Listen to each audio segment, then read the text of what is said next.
গাড়িটা আগে নাও।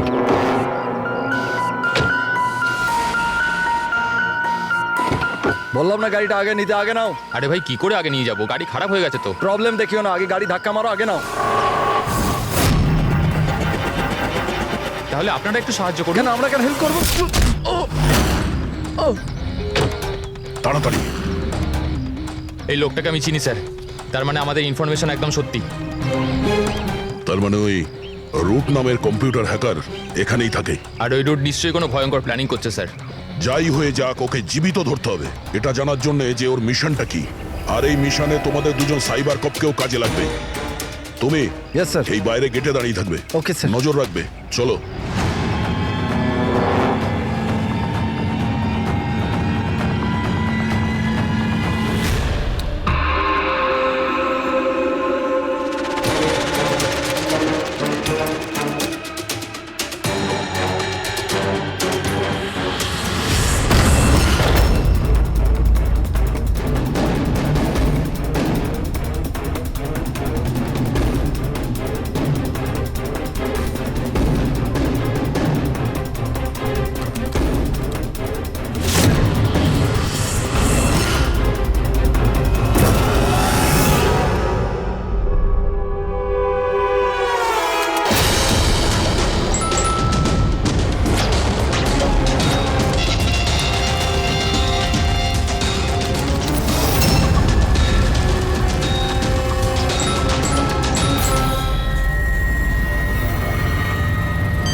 স্যার কেউ নেই।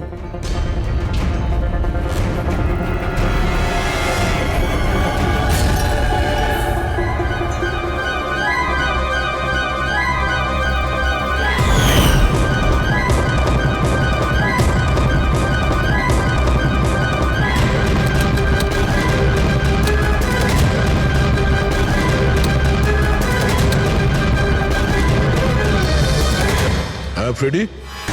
স্যার সব জায়গা খুঁজে নিয়েছি, কেউ কোথাও নেই। খবর তো ভুল হবে না, এখানেই কোথাও হতে হবে। ঠিক আছে, দেখি।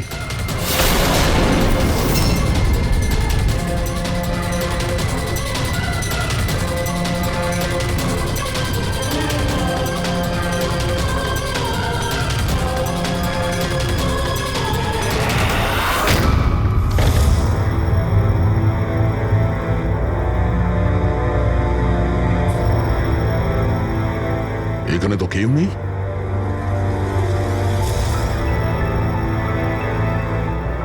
চেয়ার এখনো গরম আছে, মনে হচ্ছে এইমাত্র এখানে কেউ ছিল। তাহলে স্যার সময় মতো পালালো কিভাবে? স্যার আমরা তো বাংলোটার চারদিক থেকে ঢুকলাম, কাউকে তো এখান থেকে বেরোতে দেখিনি। স্যার হ্যাঁ, স্যার এই মনিটরটা দেখুন, এটা তো বাড়ির আশেপাশের ফুটেজ। ও আমাদের দেখে পালিয়ে যায়নি তো? হতে পারে, ও খুব একটা দূরে যায়নি। একটু এই জায়গাটাকে ভালো করে চেক করো। আর পুরবি, এই কম্পিউটারটা চেক করো, দেখো কি পাওয়া যায়। ততক্ষণ আমি গেটে গিয়ে দেখছি।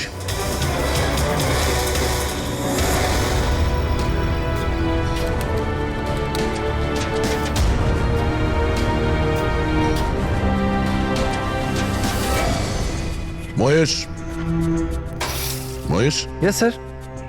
এই রুট ভেতরে নেই, মনে হচ্ছে পালিয়ে গেছে। তুমি গেটেই ছিলে? স্যার আমি এখানেই দাঁড়িয়ে ছিলাম, আমি কাউকে পালাতে দেখিনি স্যার। এখান থেকে কেউ যায়নি? না স্যার। মেন গেট থেকে তো কেউ বাইরে যায়নি। বুঝতেই পারছি না এই রুট কোথা দিয়ে চলে গেল। স্যার বাইরে পিছনের দিক দিয়ে একটা গেট আছে, মনে হয় ওখান থেকেই পালিয়েছে। স্যার স্যার ওই কম্পিউটারটা পাসওয়ার্ড প্রোটেক্টেড, ব্যুরো নিয়ে যেতে হবে। স্যার এই রুট নিশ্চয়ই মারাত্মক মিশনটা শেষ করবার চেষ্টা করছে। এই রুটকে যে কোনো ভাবেই খুব তাড়াতাড়ি খুঁজতে হবে। 1 মিনিট। পুরো ঘরে কোথাও কার্পেট নেই, আর এখানে কার্পেট রাখা আছে, তার উপরে এই টুল। একটু সরাও এটাকে। স্যার স্যার এখানে তো একটা গুপ্ত দরজা। ফ্রেডি, তুমি এখানেই থাকো এদের সাথে, আমরা ভেতরে দেখছি।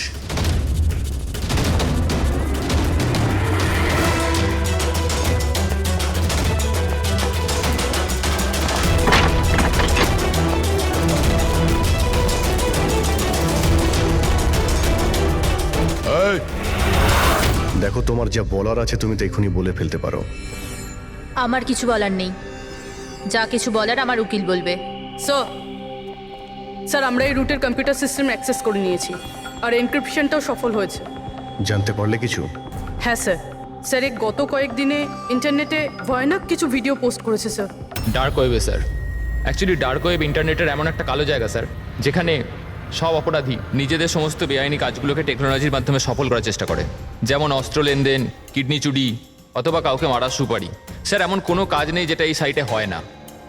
একটা কথা বুঝতে পারছি না, যখন সবাই সবকিছু জানে, সবকিছু এত খোলাখুলি হয়, তাহলে এটা আটকানোর জন্য আমরা চেষ্টা করি না কেন? স্যার এটা এত সোজা নয়। অ্যাকচুয়ালি এই সাইটে ঢোকার জন্য আমরা একটা কম্পিউটার সফটওয়্যার চাই, যেটা বাছা গোছা হাই প্রোফাইল অপরাধীদের কাছেই আছে। যেমন এই রুট। Yes sir.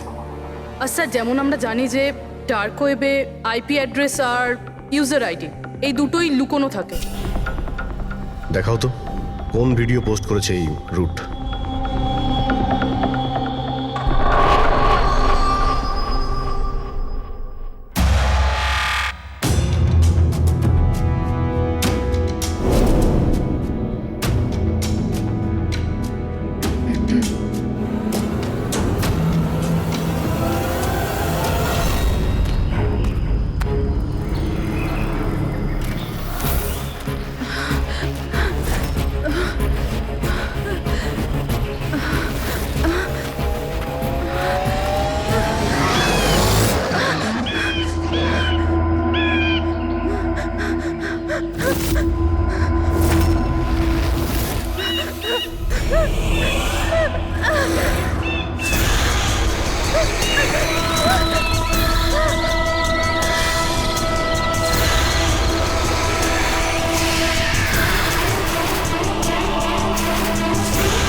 আরে এ তো কোনো ভূতের সিনেমার ভয়ানক সিন মনে হচ্ছে।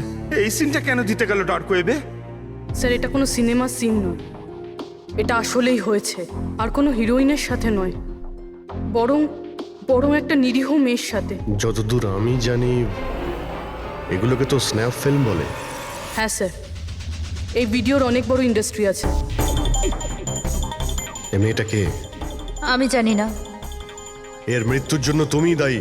না না স্যার, আমি কারোর মৃত্যুর জন্য দায়ী নয়।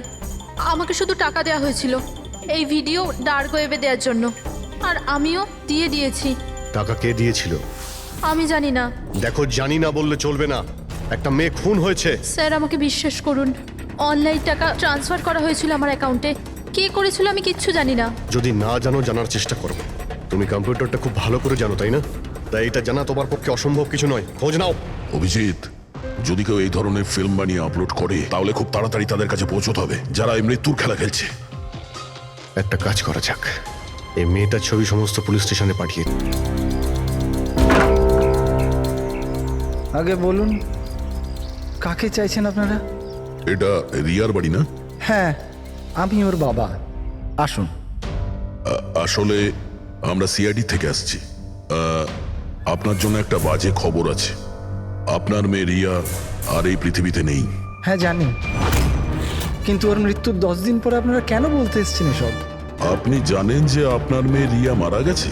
আপনি গাড়ি অ্যাক্সিডেন্টের ইনভেস্টিগেশনের জন্য এসছেন তো? তাহলে আপনারা এটাও নিশ্চয়ই জানবেন যে রিয়ার ফিউনারেল হয়ে গেছে। এক মিনিট, আপনি কোন কার অ্যাক্সিডেন্টের কথা বলছেন? ওই তো যেটাতে আমাদের রিয়া চলে গেল, শেয়ার ট্যাক্সিতে ওরা পুনে যাচ্ছিল। না না, রিয়ার মৃত্যু কার অ্যাক্সিডেন্টে হয়নি। এটা কি বলছেন আপনি? 1 মিনিট, এটাই রিয়া তো? হ্যাঁ এই তো রিয়াই তো। অ্যাক্সিডেন্টের দিন ও তো এই জামা কাপড়ই পরেছিল।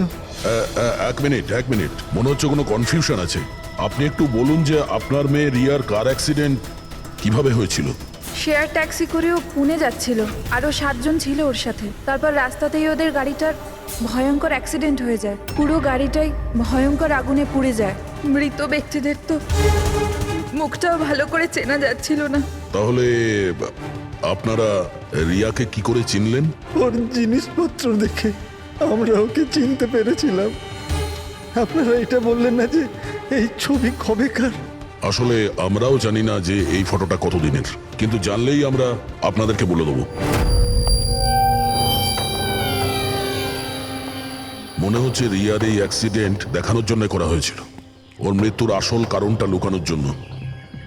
স্যার, যদি রিয়ার কার অ্যাক্সিডেন্টটা একটা সাজানো ঘটনাই হয়, তাহলে বাকি যে 7 জন ওর সাথে গাড়িতে ছিল তারাও আবার রিয়ার মতোই মারা যায়নি তো?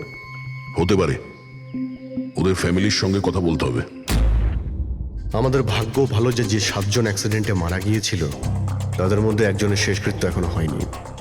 দেখা যাক ডক্টর সালুকে এই লাশ থেকে কি প্রমাণ বার করতে পারে। কিন্তু লাশটা এত বাজেভাবে জ্বলে গেছে যে মুখটা চেনা মুশকিল হবে। তোমাদের সন্দেহ একদম ঠিক। এ লাশ টনির নয়। মনেই হচ্ছিল স্যার আমাদের, কিন্তু এ কে জানতে পারলেন কিছু? না, এখনো তো জানা যায়নি লাশটা কার, কিন্তু এটা জানা গেছে এই লোকটাকে কি করে মারা হয়েছে। আমি এই বডিটা স্ক্যান করেছি, তখন জানতে পেরেছি যে এর পেটে ছুরির গভীর ক্ষত আছে। ছুরি দিয়ে? হ্যাঁ, ছুরির। আর আমার মনে হচ্ছে যে ওই ছুরির আঘাতেই এর মৃত্যু হয়েছে। মানে একজনকে ছুরি দিয়ে খুন করা হয় আর তাকে টনি বলে এদের মধ্যে ঢুকিয়ে দেওয়া হয়েছে। ওই গ্যাং আসলে কি করতে চাইছে? আর এই লোকটার মৃত্যু 3 সপ্তাহ আগে হয়েছে। ও, এই কার অ্যাক্সিডেন্ট হয়েছে 10 দিন আগে? সেটাই তো। তার মানে কারটা যখন পোড়ানো হয়েছিল তার আগেই এই লোকটার মৃত্যু হয়েছিল।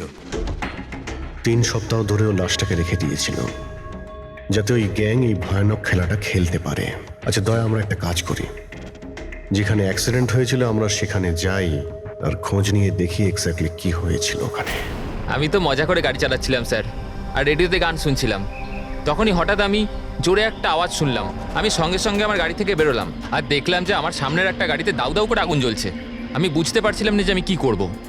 আচ্ছা, এই ঘটনাটা কখন হয়েছিল মনে আছে তোমার? স্যার, আমার মনে হয় হয়তো বিকেল 5টার সময়। হ্যাঁ, এটা কি করে হতে পারে? স্যার 1 সেকেন্ড, স্যার এই টোল ট্যাক্সের ফুটেজটা দেখুন। এখানে তো গাড়ি 3:30টার সময় ক্রস করেছিল, তাহলে এই জায়গাটা ওখান থেকে 20 কিলোমিটার দূরে স্যার। কিন্তু 20 কিলোমিটার রাস্তা অতিক্রম করতে 1.5 ঘন্টা তো লাগার কথা নয়। আর রাস্তাতে কোনো ধাবা বা হোটেলও নেই যেখানে কিছু খাবার জন্য নেমেছিল ওরা। এক্স্যাক্টলি, ঠিক মতো হলে গাড়ি এখানে 4টের সময় পৌঁছে যাওয়ার কথা, কিন্তু এখানে অ্যাক্সিডেন্ট হয়েছে 5টার সময়। তার মানে এই অপরাধ এই 1 ঘন্টার মধ্যেই হয়েছে। মানে গাড়িটাকে ওই সময় কোথাও নিয়ে যাওয়া হয়েছিল আর ওদের সবাইকে নামিয়ে গাড়ির মধ্যে 7টা লাশ রেখে দেওয়া হয়েছিল। আর তারপর গাড়িটা এখানে এনে ব্লাস্ট করিয়ে দেওয়া হয়েছে। এটা একটা প্ল্যান ছিল।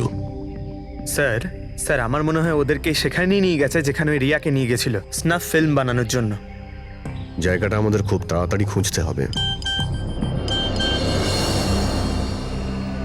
পূরবী SMS পাঠিয়েছে, কোনো গাছের ছবি।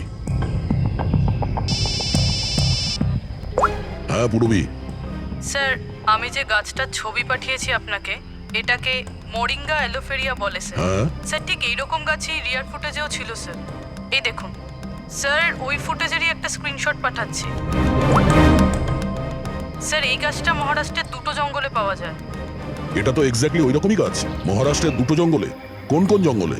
স্যার একটা জঙ্গল যেটা নাসিকের কাছে, আর দ্বিতীয় জঙ্গলটা যেখানে অ্যাক্সিডেন্ট হয়েছে সেখান থেকে 1 ঘন্টার দূরত্বে। আর ওই জঙ্গলটার নাম হলো প্রিফিক্স ফরেস্ট। নিশ্চয়ই এর মৃত্যুর খেলাটা প্রিফেক্ট জঙ্গলেই হয়েছে। তবে প্রিফিক্স ফরেস্ট তো একটা বড় জঙ্গল, ওখানে খোঁজা তো অত সহজ নয়। ফরেস্ট অফিসারদের সাহায্য নিতে হবে।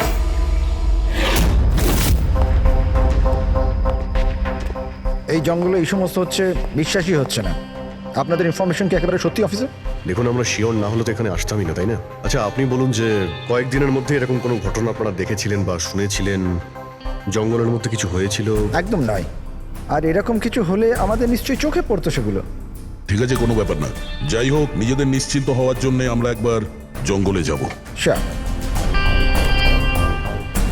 এমনিতে স্যার আপনারা কি পুরো জঙ্গলটা দেখতে চাইবেন? কারণ অনেক বড় এই জঙ্গলটা, এতে অনেকটা সময় লাগতে পারে। না না, আমরা পুরো জঙ্গলটা দেখতে চাই না।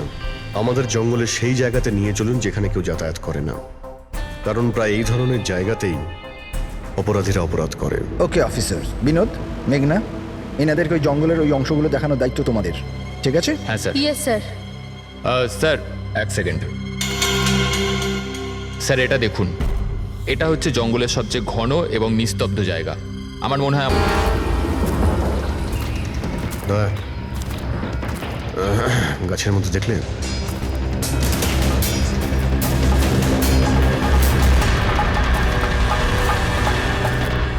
ছোট্ট ক্যামেরা, মানে আমরা সঠিক জায়গাতে এসেছি। এটাই সেই জায়গা যেখানে ওই ফিল্ম বানানো হচ্ছে। ক্যামেরা উপরেও আছে, ওইদিকে প্যান করা আছে।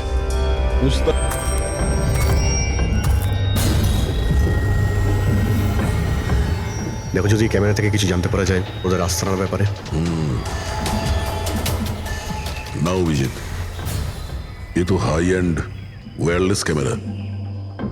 এর থেকে জানা মুশকিল যে এর মধ্যে যে স্টোরড ফুটেজ আছে সেটা ব্রডকাস্ট কোথা থেকে হচ্ছে। আর এই জঙ্গলে জানি না আর কত ক্যামেরা আছে। দেখা যাক, এরপর কোনো ক্যামেরা পেলে হয়তো সেটা থেকে জানতে পারবো।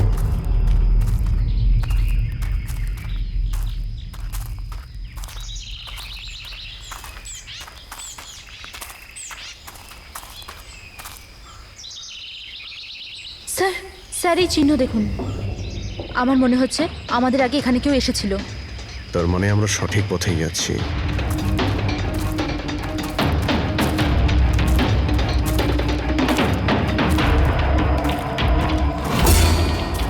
স্যার এই চিহ্নগুলো এখানে অবধি রয়েছে। স্যার এর মানে ওদের আড্ডা এখানেই কোথাও রয়েছে।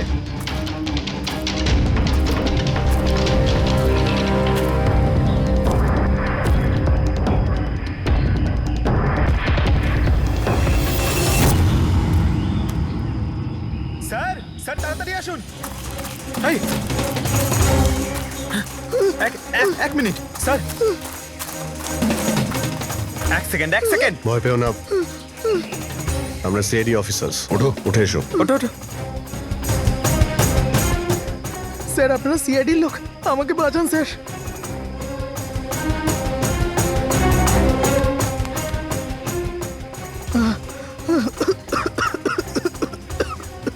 তুমি এখানে এলে কি করে? স্যার আমি জঙ্গল থেকে বেরোনোর রাস্তা পাচ্ছি না। স্যার ওই কুড়িটা এক এক করে সবাইকে মেরে দিয়েছে। তোমরা এখানে এলে কি করে? স্যার আমরা শেয়ার ট্যাক্সিতে উঠে পুনে যাচ্ছিলাম, আর আমাদের গাড়ি হঠাৎ করে পাংচার হয়ে গেল। গাড়ি থেমে গেল। রাস্তাতে আগে থেকে কেউ পেরেকার কাঁচের টুকরো রেখে দিয়েছিল স্যার। তারপর কিছু লোক এলো যাদের মুখোশ দিয়ে ঢাকা ছিল। আমরা কিছু করে ওঠার আগেই ওরা আমাদের ঘুমের ইঞ্জেকশন দিয়ে দিল। আর যখন আমার জ্ঞান এলো তখন আমি এই ঘন জঙ্গলে ছিলাম স্যার। স্যার আমি জানি এই জঙ্গলে খিদে তৃষ্ণা নিয়ে কিভাবে ছিলাম। কখনো কাঠ খেয়েছি তো কখনো গাছের পাতা। যখনই কারোর চিৎকারের আওয়াজ পেতাম বুঝে যেতাম কেউ মারা গেছে। তার মানে এখানে সব জায়গাতেই ক্যামেরা লাগানো আছে। তোমার ভাগ্য ভালো যে তুমি ওদের হাত থেকে বেঁচে গেছো। স্যার এই কারণে ধরতে পারিনি যে ওরা আমার জামার বোতামে একটা ক্যামেরা লাগিয়ে দিয়েছিল, আর আমি ওই বোতামটা ভেঙে ফেলে দিয়েছিলাম। হয়তো সেই কারণেই আমাকে ওরা ধরতে পারেনি। তুমি বলতে পারবে যে বাকি লোকেদের মধ্যে কতজন জীবিত আছে এখন? জানি না স্যার, কিন্তু কাল রাতে যখন আমি গাছে বসেছিলাম তখন কারো চিৎকারের আওয়াজ পেয়েছিলাম। জানি না ওকে আহত করেছে নাকি প্রাণে মেরে দিয়েছে। কোন দিক থেকে চিৎকারটা শুনতে পেয়েছিলে তোমার মনে আছে কিছু? আমি তো এদিকের গাছে, হয়তো ওদিক থেকে এসেছিল স্যার।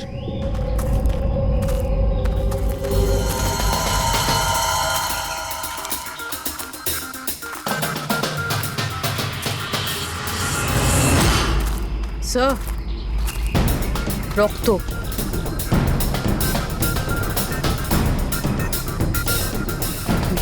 স্যার এখানেও আছে। মানে ওদের মধ্যে আহত কেউ এই দিকেই গিয়েছে।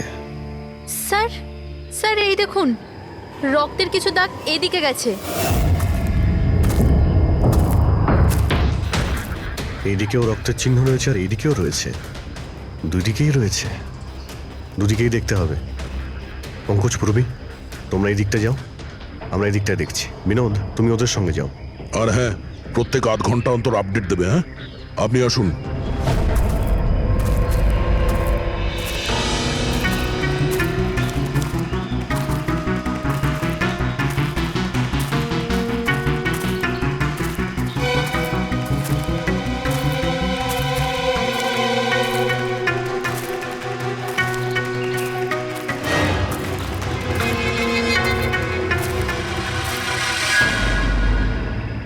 এক মিনিট, ওটা কি? এসো। বাড়ি? হয়তো আহত ভিকটিম এখানেই আশ্রয় নিয়েছে। জঙ্গলের মাঝখানে বাড়ি, কিন্তু নকশার হিসাবে এখানে তো কোনো বাড়ি ছিল না। হতে পারে এই ধরনের ফিল্ম যারা বানায় তাদের এই ধরনের লোকেশনের প্রয়োজন হয়, যাতে কেউ ওদের ট্র্যাক না করতে হতে পারে। পারে বাড়িতে যে আহত লোকটা রয়েছে ওই অপরাধী। হতে পারে পঙ্কজ। আর এটাও হতে পারে যে সামনে আরও ক্যামেরা লাগানো রয়েছে। চোখ কান খুলে রেখো।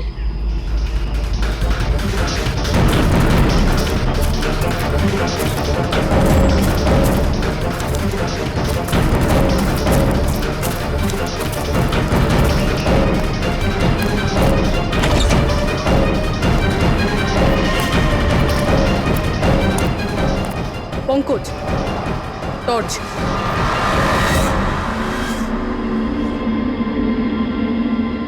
এই বাড়িটা তো একদম ভয়ানক ফিল্মের সেটের মতন দেখতে। এই দেখো, ওই আহত ভিকটিমকে এখানেই নিয়ে আসা হয়েছে। ওই আওয়াজটা শুনলে? ভিতর থেকে আসছে।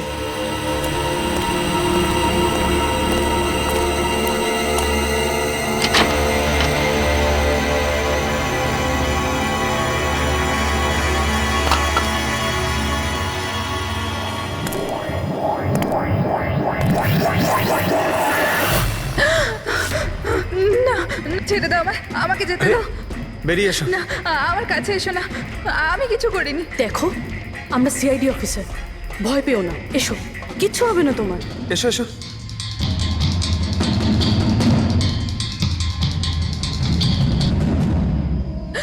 ও এখানেই আছে, ও এখানেই আছে। আরে পুরবি, এই লাইট কোথা থেকে আসছে? পঙ্কজ, পঙ্কজ, আমি কিছু দেখতে পাচ্ছি না। পঙ্কজ, আরে Pankaj sir, Purabi ma'am, Pankaj sir.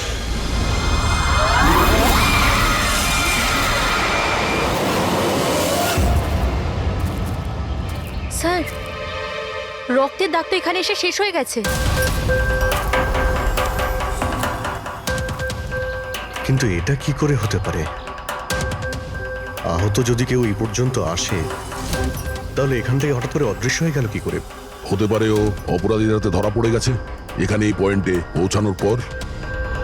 হতে পারে।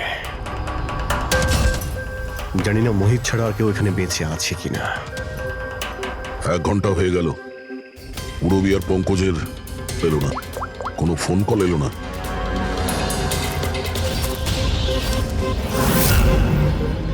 পুরবি ফোন তুলছে না। হ্যাঁ পঙ্কজ, দেখছি। পঙ্কজও ফোন তুলছে না। আরে ওরা আবার কোনো সমস্যায় পড়েনি তো? চলো গিয়ে দেখি, চলো। এইদিকে রক্ত আছে মানে এইদিকেই গেছে।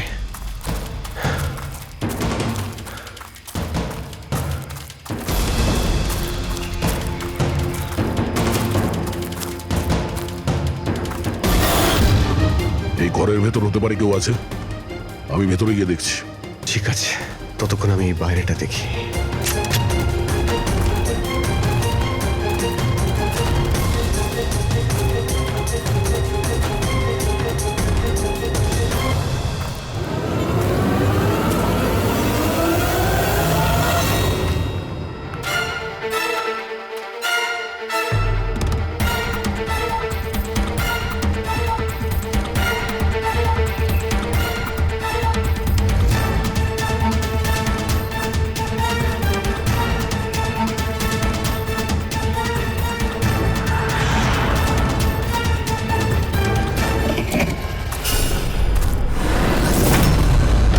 এ তো পঙ্কজের ব্যাগ।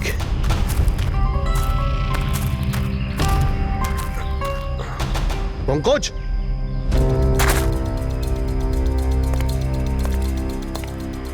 পঙ্কজ,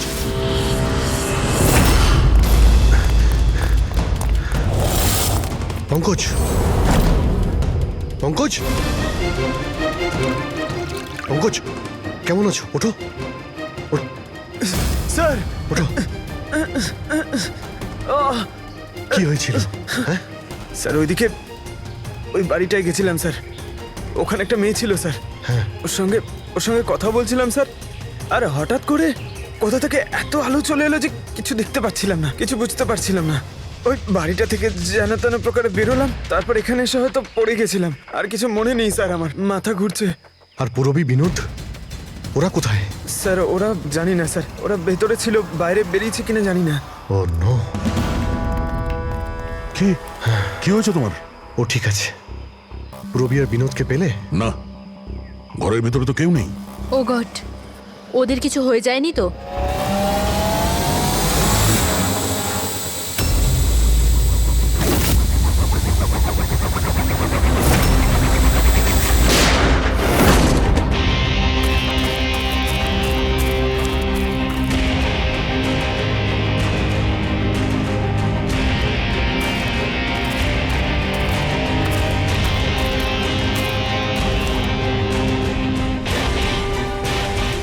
ব্যাপারটা তো খুব জটিল হয়ে যাচ্ছে। আমাদের ফিরে যেতে হবে, চলো। তার মানে? দেখো দয়া, আমরা জানি না এখানে কতজন অপরাধী আছে, কতগুলো ক্যামেরা আছে এখানে, কতগুলো অস্ত্র আছে ওদের কাছে। তাছাড়া আমাদের উপরে নজরও রাখছে ওরা। তাই আপাতত কোনোভাবেই ওদের সঙ্গে আমরা পেরে উঠবো না। আর পুরবি, ওকে এখানে একলা ফেলে চলে যাবো আমরা? হ্যাঁ দেখো দয়া, পুরবীকে হয়তো ওরা কোথাও আটকে রেখেছে। পুরবীকে বাঁচাতে গেলে আমরা তো কেউই বাঁচবো না। অভিজিৎ, কি হয়ে গেছে তোমার? কিছু মনে আছে সিআইডিতে আমাদের প্রথমে কি শেখানো হয়েছিল? এটাই কি সবার আগে নিজের বন্ধুকে পেছনে ফেলে এসো না, যদি বেঁচে থাকে কিংবা মরে যায়। আরে দয়া, সবকিছু রুল বুক অনুযায়ী করা যায় না।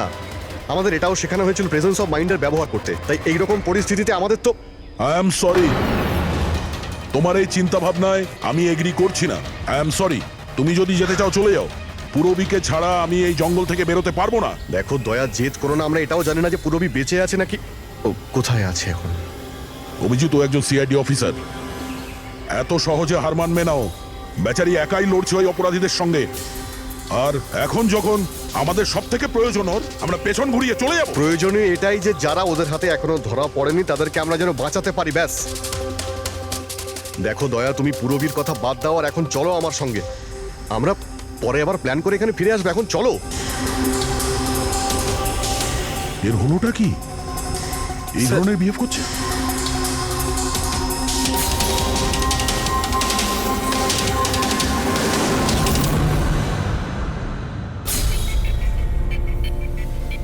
সিআইডির ইতিহাসে এই প্রথমবার হলো বোধহয় যে সিআইডি কারো কাছ থেকে ভয় পেয়ে চুপচাপ পালিয়ে গেল।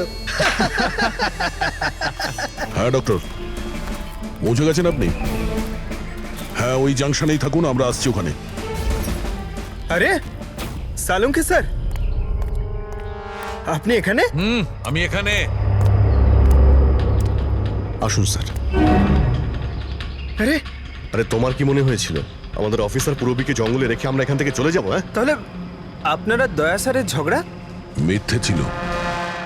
যখন অভিজিৎ ওখানে ক্যামেরা দেখলো তখন আমাকে ইশারা করেছিল। জানেন এখানে কতগুলো ড্রোন লাগিয়ে রেখেছে আমাদের উপর নজর রাখার জন্য। যে লোকটা ওই ক্যামেরা দিয়ে আমাদের উপর নজর রাখছিল ওর চোখে ধুলো দেওয়ার প্রয়োজন ছিল, সেই কারণে। ওরা নিশ্চয়ই এখন ভাবছে যে আমরা জঙ্গল থেকে চলে গিয়েছি, তাই রিল্যাক্সও হয়ে যাবে। ওদের উপরে অ্যাটাক করার এটাই ভালো সুযোগ। অভিজিৎ, এই নাও, এটা তুমি চেয়েছিলে। এটা আবার কি ডিভাইস স্যার? এটা হচ্ছে জ্যামার। আশেপাশে এই এরিয়ায় যত ক্যামেরা আছে সব জ্যাম হয়ে যাবে। আর ওরা আমাদের উপরে নজর রাখতে পারবে না। আর এই ড্রোন, এই ড্রোনের মধ্যে যে ক্যামেরা লাগানো আছে ওর রেঞ্জ 7 কিলোমিটার মাত্র। কিন্তু ব্যাটারি তো শেষ হয়ে আসছে। তার মানে যদি আমরা এটাকে না ধরতাম তাহলে আবার ওদের আস্তানায় ফিরে যেত এটা ব্যাটারি চেঞ্জ করার জন্য। একটু আইপ্যাডটা বার করো, ম্যাপটা বার করো ওর থেকে।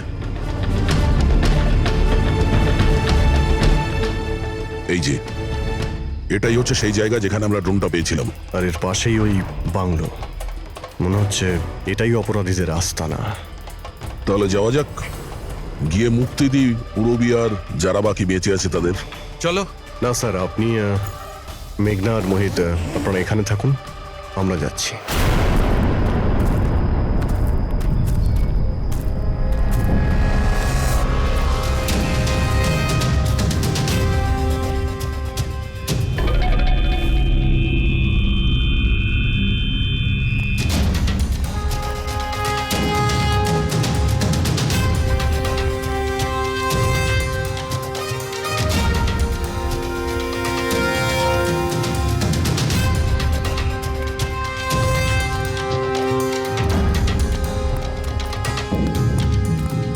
আরে ভাই, সিস্টেমটা বন্ধ হয়ে গেল কি করে? দেখ না একটু, ভিতর থেকে আওয়াজ বন্ধ কি আসছে। করে হলো পুরো সিস্টেম?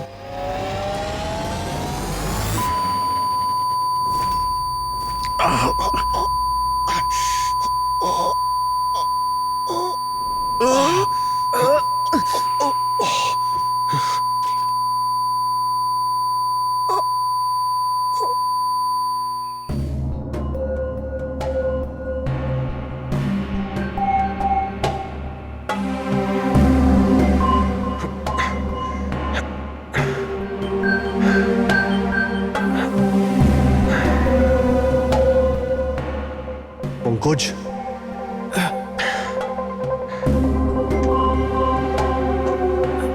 পঙ্কজ,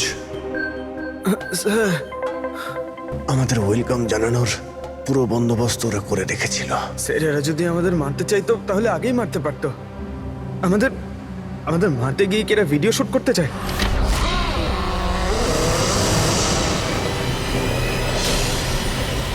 এই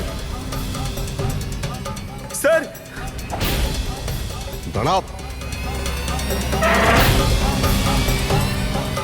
স্যার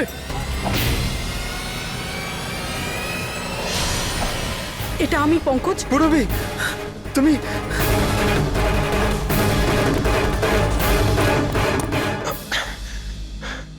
তুমি ঠিক আছো? হ্যাঁ স্যার। ওরা কোথায় আছে? স্যার ওদিকে।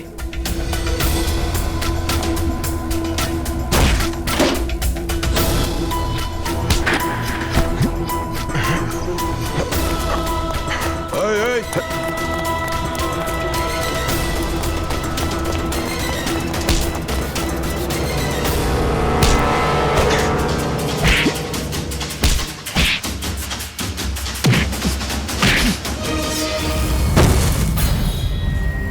স্যার চল চল।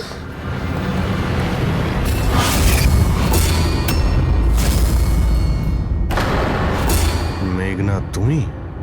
বাহ, আমরা তো ভাবছিলাম যে আমরা অপরাধীর চোখে ধুলো দিচ্ছি, কিন্তু কে জানতো যে আমরা অপরাধীকে সঙ্গে নিয়ে ঘুরছি।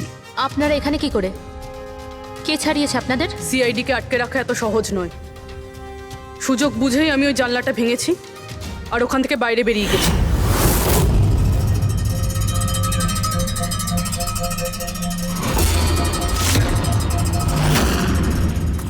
তারপর আমি তাদেরই পিছু নিলাম যাদেরকে তুমি পাঠিয়েছিলে আমাকে খোঁজার জন্য। তারপরে আমি ওই মুখোশ পরা লোকটাকে দেখলাম আর তারও পিছু নিলাম।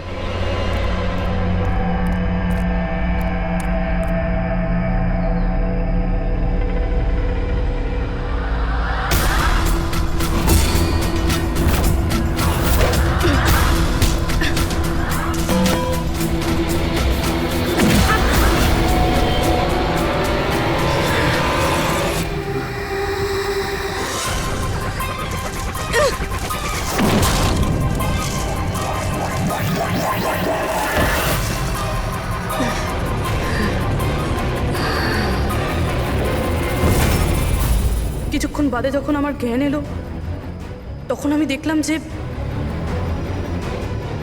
কিন্তু আমি বাকি অফিসারদের কাছে পৌঁছানোর আগেই তোমার এই সনিক বুমের আওয়াজে ওনারা সবাই অজ্ঞান হয়ে যান। ওটা তো আমার ভাগ্য ভালো ছিল যে আমি দূরে ছিলাম, তাই ওটার আওয়াজে কোনো প্রভাব পড়েনি। আর তারপরে আমি ভাবলাম যে ওই মুখোশটাকেই আমার অস্ত্র করলে কেমন হয়। যে নিষ্ঠুরতার সঙ্গে তুমি মানুষদের মেরেছো, তুমি তো নারী হওয়ার যোগ্যই না। এখন এটা বলো যে তুমি এগুলো কেন করেছো? এই সব কিছু আমি টাকার জন্য করেছিলাম। যত টাকা আমি এই কাজের জন্য পেয়েছিলাম না, অত টাকা তো আমি আমার জবে 5 বছরেও পাইনি। আর এমনি তো কি যায় আসে, রোজ এত লোক মরে, আরো 2-4 জন মরে গেলে কি হবে? তুমি হয়তো জানো না যে তুমি কতটা অসুস্থ। বাকিরা কোথায় যারা তোমার সঙ্গে ছিল? আমি কারুর কোনো ক্ষতি করিনি স্যার, এতটাও বাজে নই আমি। আর এমনিতেও আমি কোনো খুন নিজের হাতে করিনি। আমাকে তো একজন মহিলা কোটিপতি হওয়ার অফার দিয়েছিল আর আমি সেটা অ্যাকসেপ্ট করেছি। কোন মহিলা? খুব খুব অদ্ভুত নাম ছিল ওর।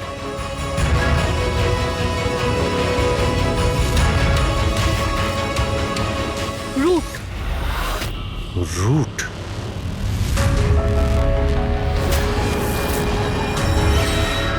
তাহলে রুটই হলো এই সব কিছুর মাস্টারমাইন্ড। এখন ও এগুলো কেন করেছে ওর জবাব তো ওই দেবে। আর তোমার কথা বলতে গেলে আইন তোমাকে কঠিন থেকে কঠিনতম সাজা দেবে।